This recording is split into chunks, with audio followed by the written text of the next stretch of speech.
Hello, Mario's desktop Traverse simulation.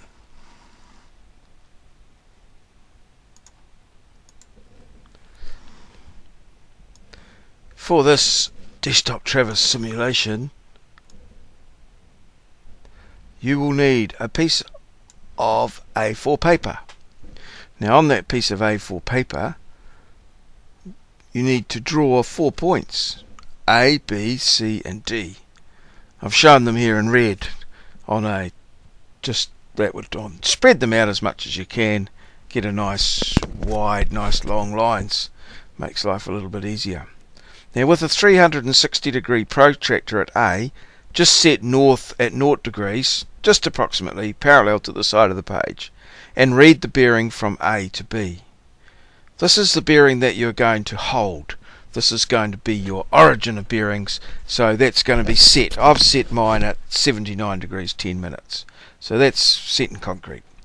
So what we're going to do now is set the protractor at B and orientate on the bearing B to A. So set your protractor at B. Now B to A, if it's 79 degrees 10 A to B, it'll add 180 degrees, be 259 degrees 10, and you can see that that's what I've set here at B, 259 degrees 10.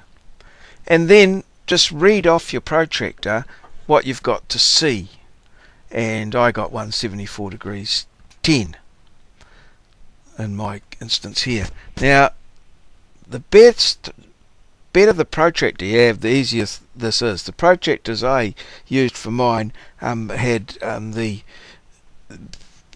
divisions or bearings going in both directions, and that could become very confusing. So if you can just get a protractor, one of the old Douglas protractors would be quite good, with just the bearings going in one direction, going clockwise from 0, it would make life a hell of a lot easier. Anyway, moving right along.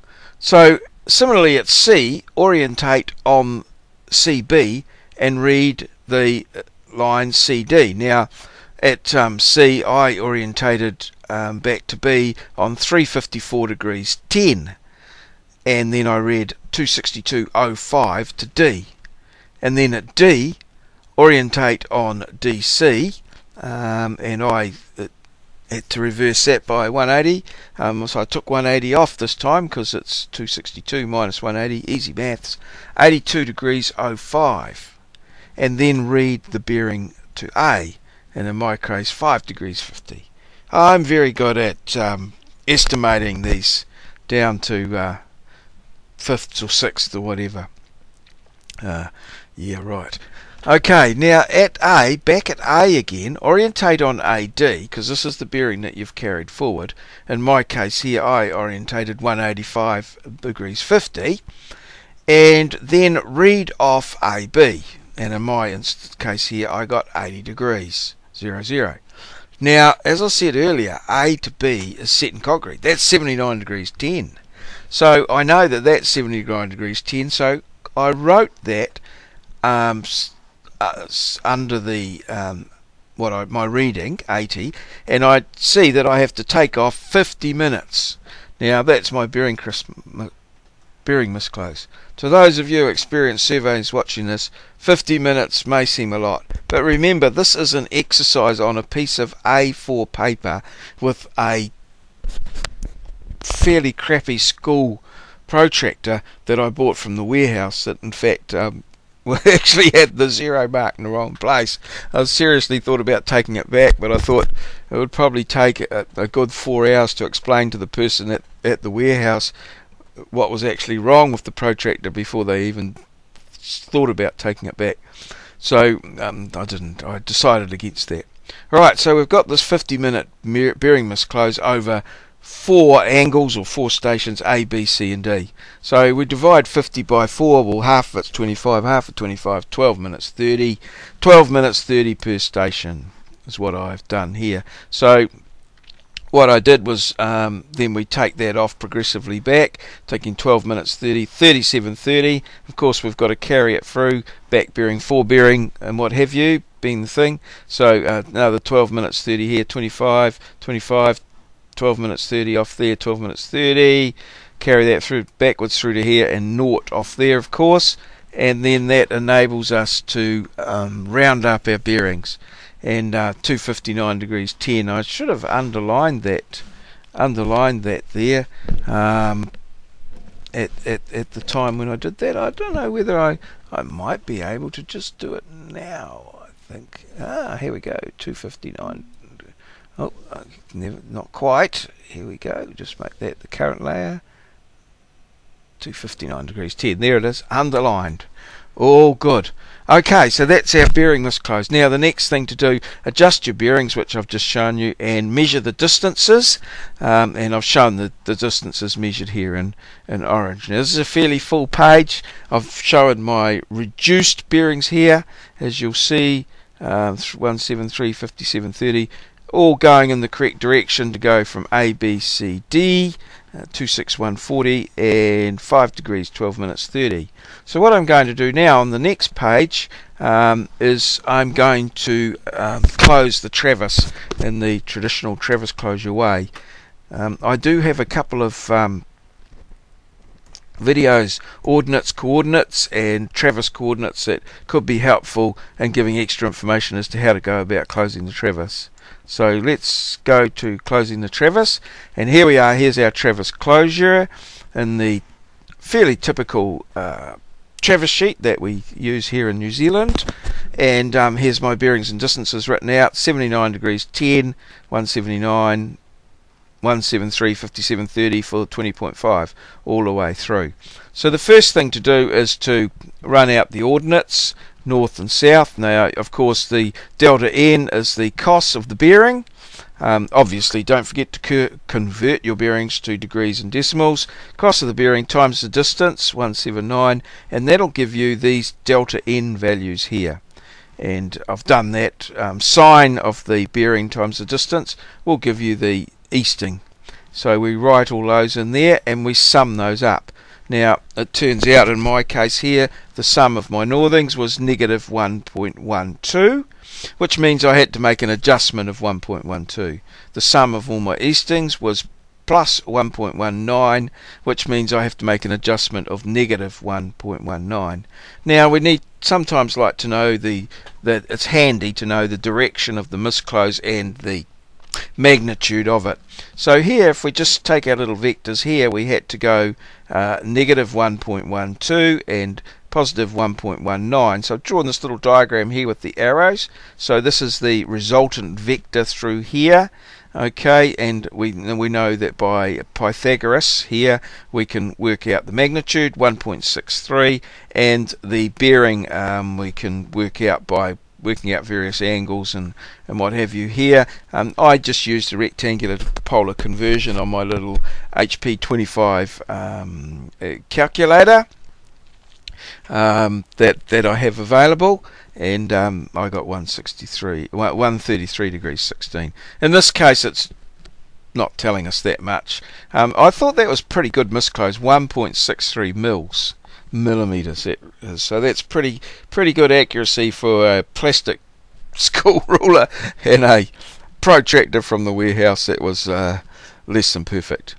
Now we like to sort of express our miscloses. One way of doing it is a representative fraction. So we take the total distance and divided it by the magnitude of the misclose, and in this case we get 1 to 377. Yeah, that's not too bad. But when we're traversing out in the real world, I would expect to get from my own work somewhere north of 1 to 20,000. Sometimes, you get between 1 and 10,000. Things are not a little bit ideal, and often get up as much as 1 to 100,000, depending on the length of the traverse and what have you, of course. In the old days, the old survey regulations, we used to be looking at minimums, for class 2 and class 1, a minimum of 1 to 3,000 and 1 to 5,000 for class 1. So These are roundabout good sort of guidelines that we can use, but this is just showing you how to get the misclose. And for this little desktop simulation exercise, that's pretty desirable sort of thing. That's called the misclose as a representative fraction. So we've got everything pretty much covered here. The Bowditch adjustment. Now the Bowditch adjustment is proportional to the distance. So all we do is take the total adjustment and divide that by the total distance, and then multiply that by each of the individual distances, which will give us the correct proportion of the adjustment to apply to that line. So we can see that we've got 1.12 here, and we've got 1.19. So these ones are just going to be slightly higher than the ones here. So there's 7 more. So you've got 2 there, 1 there, 3 there, 1 there. So that's sort of the extra 7. So you can see it's all in proportion. So we run out our northings and eastings, calculate our adjustments using what we call a Bowditch adjustment. It's not the only adjustment. There are other types of adjustment that some people consider are better, worse, or less, or more better, or different, or whatever. But Bowditch adjustment's a fairly common one for this sort of traverse. And now we've got our calculate our total coordinates. I've just chosen 7,000 and 3,000 here. If you are using assumed coordinates, they're very good values to use because it gives you a good separation, so that you can clearly identify which are northings and which are eastings, provided you're not ranging over hundreds of kilometres, just within the kilometres. And they're good ones to choose. If you choose a similar 1,000 to 1,000, then it's difficult to work out which coordinates are which when you're out in the field setting out and doing sort of things. So I'd recommend that sort of thing there. So there we have, we've closed our traverse. But in the course of this, I noticed that there was a little bit of questions raised about bearings and how we deal with bearings, and in particular how we deal with the concept of that, a bearing, if you're looking in one direction, a bearing can be, say, 48 degrees, and then if you turn a full 180 degrees, look the other way, it's 228, and how we calculate these. So the thing is that it's just the one line. It's a straight line. You remember that the straight line angle is 180 degrees. So if you stand on the straight line and look to one end, that you'll be looking in a direction, like, say, for instance here, 48 degrees, and then if you turn yourself through 180 and look the other one, you're either adding 180 degrees if you're going around this way. So 48 plus 180 is 228. Note that the 2 and 2 add together to make 48. And similarly, if you're going back the other way, you get the same. So it's just a straight line. So here's some examples here. Of course, 360 degrees is north, or it can also be naught, so the opposite, that's 180. And then I've got this one, 133. So if you're standing here and looking in that direction, it'd be 133. If you turn 180 degrees, it would be 313. Okay, but it's all just one straight line that goes right through the middle of the circle, like that. Just a little note here that came up. Only the degrees change. The minutes and seconds would stay the same. So in this example here, 76 degrees 57:10. If you sort of started here and went here, you'd 76 57:10 in that direction. And then if you were here and looked back along the same line and past it, it would be 256 57:10. Only the degrees change by 180, not the minutes and seconds. Now, how to make the maths easy? Make the maths easy. When deciding whether to add 180 or subtract 180, remembering that it doesn't make any difference whatever you do, although one way is harder, some ways are harder than the other. If the number that you're dealing with, or the bearing that you're dealing with, is less than 180 degrees, add. So I've got all these ones down here, 0, 10, 20, 30, and all the points in between, right up to 180, add 180. That's the easiest way to get the opposite direction. Okay, now if the number is greater than 180, subtract. So all these ones here, 180 through to 360, subtract 180. So I've done them all here for you, just for the tens values. So yeah, you can carry this little table around with you if you wanted to, I suppose. But yeah, I don't know. I think you'd soon get sick of that. And if you do enough of them, these become pretty much automatic. So there you go. There's a few pointers about how to do maurieo's desktop simulated Travis, and some of the things that came out of it when we had a go at this in class. So yeah, any more questions, you just need to contact Maurieo.